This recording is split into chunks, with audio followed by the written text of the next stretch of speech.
Sqilah. Enhancing Careers. Chapter 5, Interline Settlement Process. Interline process starts from interline sales. Airline A sells a ticket to a passenger who requires travel on Airline B, as well as A, to reach his destination. Airline A is authorized to sell transportation on Airline B under an interline traffic agreement between Airline A and Airline B. Airline A is obligated to pay Airline B its portion of the fare.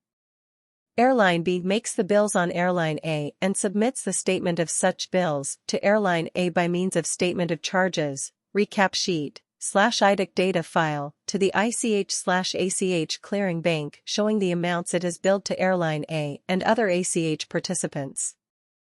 Airline A submits a similar recap sheet showing the amounts that it has billed to Airline B and other ACH participants. Clearinghouse operates to allow airline operators to avoid a multitude of interline transactions by netting out and settling accounts between them.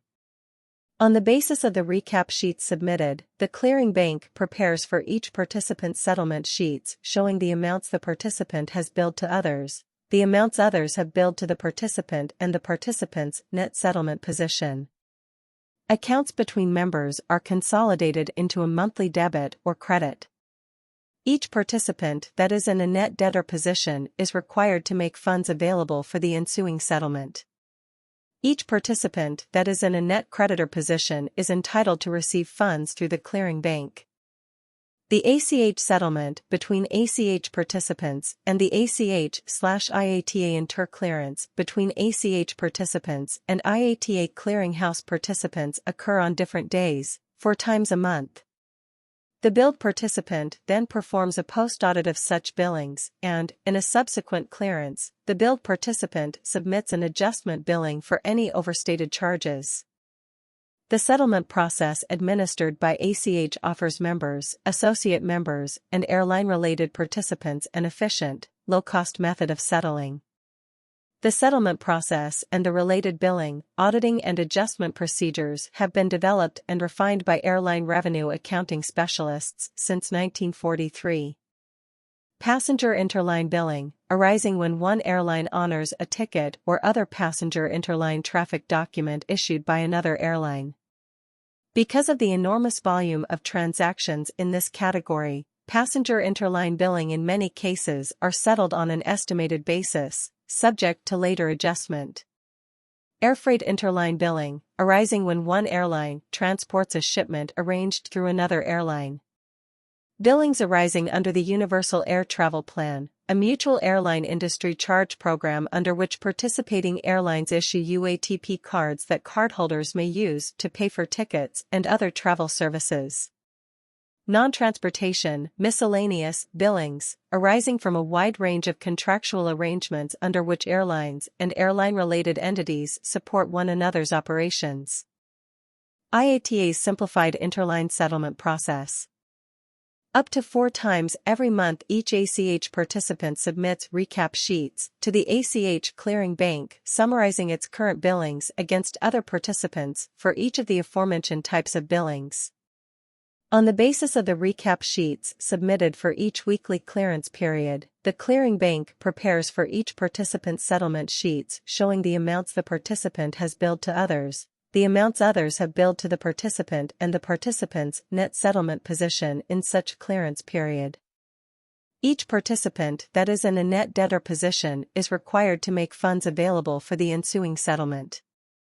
Each participant that is in a net creditor position is entitled to receive funds through the clearing bank. Once every month, following submission of recap sheets for the final clearance period of the month, invoices and supporting documentation for the month's billing are submitted directly by the billing participant to the billed participants. Participants settle billings through ACH on a provisional basis prior to auditing the related invoices. If its subsequent auditing indicates to a participant that a previously settled billing was inappropriate, the billed participant may, within specified time periods, submit an adjustment billing for inclusion in a subsequent settlement. Similarly, in those cases in which passenger interline billings are settled on the basis of estimates, the estimated billings are subject to adjustment. The adjustment process is designed to encourage participants to resolve billing disputes consensually. Disputes that participants are not otherwise able to resolve are subject to binding arbitration through the ACH Committee on Differences. The ACH settlement process thus embodies 4 key principles: reciprocity and mutuality. In exchange for the privilege of billing and collecting from other participants on an expedited and highly cost-effective basis, each ACH participant recognizes and agrees that it must honor other participants' billings on the same basis. No participant can be permitted to bill and collect from other participants without honoring the corresponding billings submitted against it by other participants. Net settlement: participants settle with one another on a net basis only. Provisional settlement: participants bill and collect from one another on the basis of unaudited, and in some cases, estimated invoices, recognizing that settlements are provisional and that settled billings remain open to adjustment once the billed participants have had the opportunity to review and audit the billings and to adjust applicable estimates. In effect, participants settle their mutual obligations through ACH on a bill and collect now/audit and adjust later basis.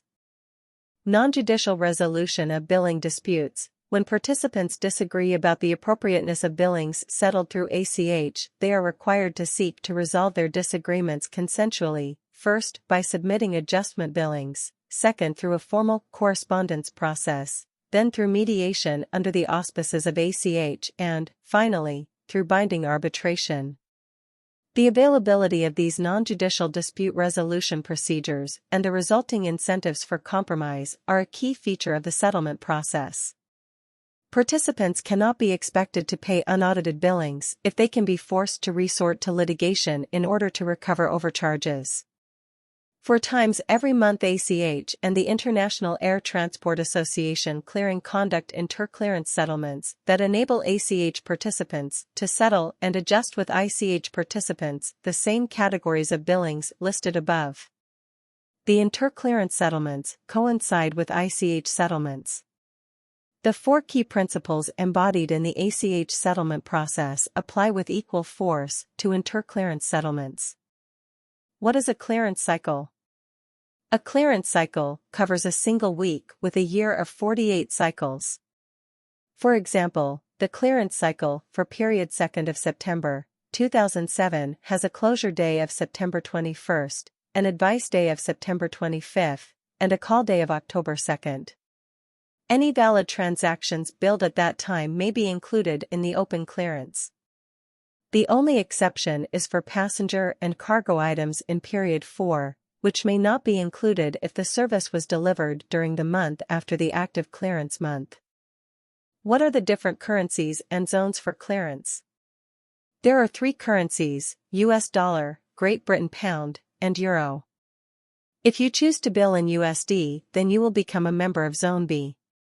If you choose the GBP, then you will become a member of Zone A.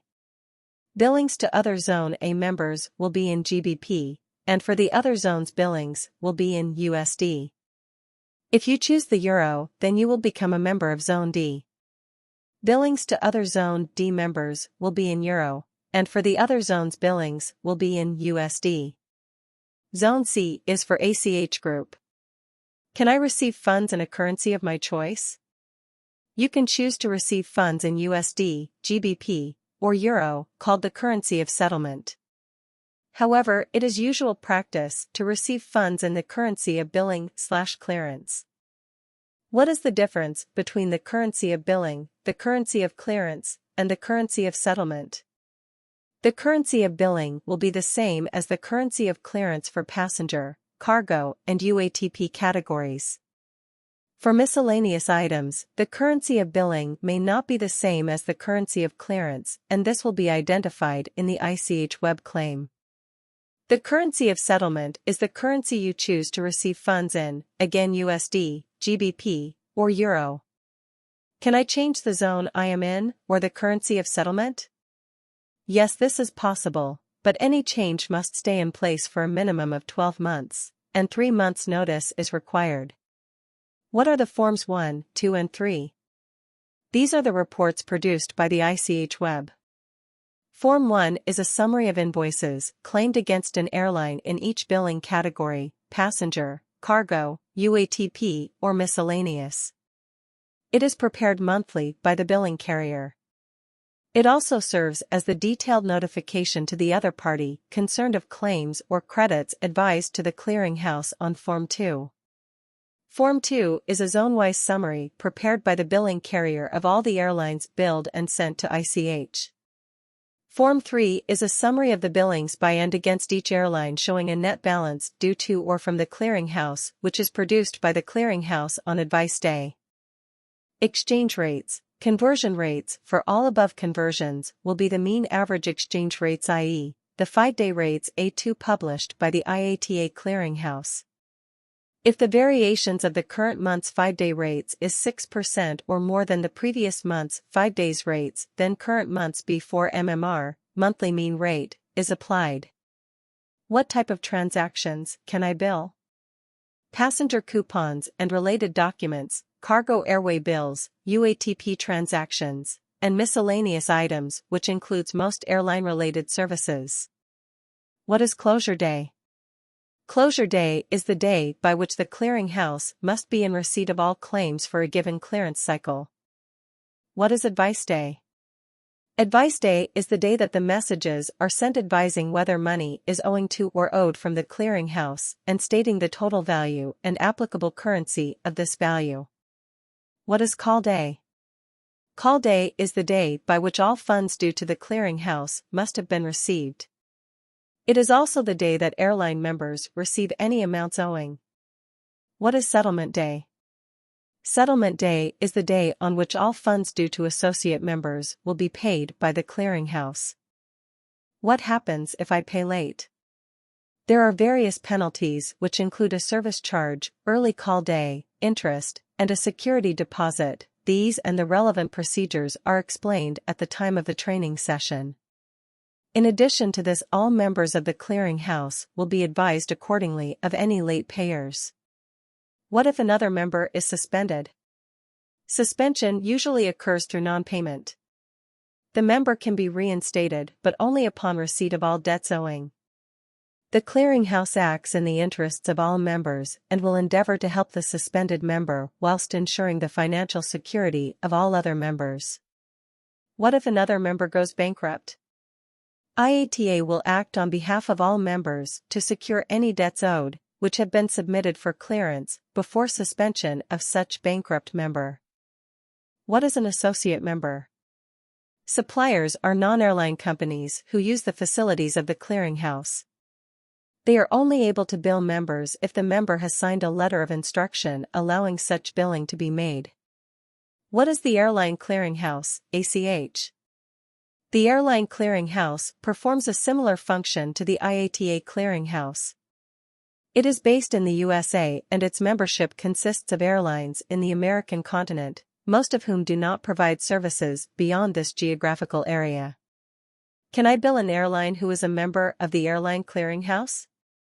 Yes, all members of the Airlines Clearinghouse, ACH, are grouped under Zone C in the IATA Clearinghouse, ICH, members list. In a similar manner, ACH members can bill members in the ICH. There is an interclearance facility between the ICH and the ACH, however at present this facility does not extend to associate members. How do sponsored carriers work? A sponsoring airline will submit their own claims along with the claims of the airline they are sponsoring. The totals from the sponsored member's claim are included in the totals of the sponsoring carrier's claim.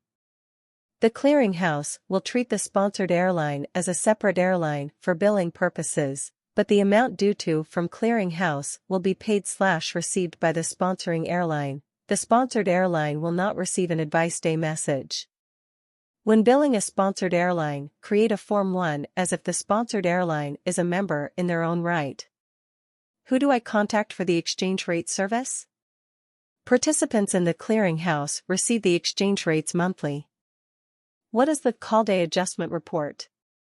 This lists the differences, resulting in a value of $1,000 or more, between the applicable rate of exchange for miscellaneous items used when submitting the Form 1, and the rate of exchange applied on call day. Differences may be billed within the next 4 clearances. How can I get a copy of the Clearinghouse Manual? The Clearinghouse Manual is available for download from the ICH pages of IATA website. Voluntary reroute. A voluntary reroute is an exchange item where routing is changed at the passenger request. The fare is reconstructed and any increase in fare is collected and shown on the ticket as additional cash, ADC, or A. A voluntary reissued ticket. There can be an ADC or no ADC, depending on the rerouted itinerary. Involuntary reroutes. Passengers may be forced to change their routing due to circumstances outside their control, such as a technical problem with the aircraft, bad weather, political issues, etc. If a passenger's ticket is exchanged under such circumstances, there is never any additional charge to be made because it is not their fault. An involuntary reroute ticket should show the rerouted portion in the good for passage area and the original routing in the fare calculation area. It should also show the fact that it is involuntarily rerouted and may additionally show the reason. What is the protest procedure and how does it work? As per Regulation 22, an improper billing may be protested. Before a protest is lodged, the billing member must first be contacted and advised of the unacceptability of the specific invoice. The billed member then has until 2 days before call day to lodge the protest with the clearinghouse. Should the protest be upheld, then the item will be excluded from billing. What if I am late with my claim? Contact the clearinghouse and advise the situation. A problem cannot be addressed if it is unknown. There are penalties for late claim submission. What shall I do if I have an adjustment? Adjustments can be made through the ICH web up until closure day. Thereafter, contact the clearinghouse and ask for assistance. What is Flight Interruption Manifest? Flight Interruption Manifest, FIM, is a document issued by an airline as a substitute ticket for passengers experiencing irregularities during travel when the original ticket is not available. A FIM is generally issued at a gate, ticket counter, or transit desk by an airline agent and will note their original routing and ticket numbers, as well as those of the new routing, thereby making the FIM the new ticket. A FIM is only valid for a specific flight on a new airline that is not the airline the ticket was originally issued with. For example, a Delta Gate agent could produce a FIM for a flight on United and send the data to United. The FIM would then be accepted as a regular ticket on the specified United flight. Flight interruption manifests are perceived by both flying passengers and airlines as becoming increasingly impractical, especially with the widespread use of electronic ticketing, or e-tickets. Producing a FIM requires that the e-ticket be converted to a regular paper ticket and that the data manually be sent to the receiving airline. Several carriers have announced that they will be working together to smooth and digitize these transactions. What is IATA's RATD? IATA's RATD, Revenue Accounting Tax Database, streamlines the interline billing process for taxes, charges, and fees assigned a 2-letter code with convenient access via the web. Derived from the Ticket Tax Box service, the RATD reflects the amounts to be collected and remitted for interline tickets. The RATD is delivered as a monthly product via the web. Provides an industry reference for billing interline charges and fees. Presents immediate access to the most up-to-date information for interline taxes, charges, and fees. Performs searches by country or by flight segment from one airport to another. Customizes your interline revenue accounting needs. Minimizes settlement disputes. Decreases billing rejections. Reduces your overall revenue accounting costs. What is stored on prorate? A sales carrier will have the ability to upload prorated fares to integrated settlement and specify who may download those fares. Integrated settlement will then store the prorates, at which point they are considered stored on prorate. Sqilah. Enhancing careers.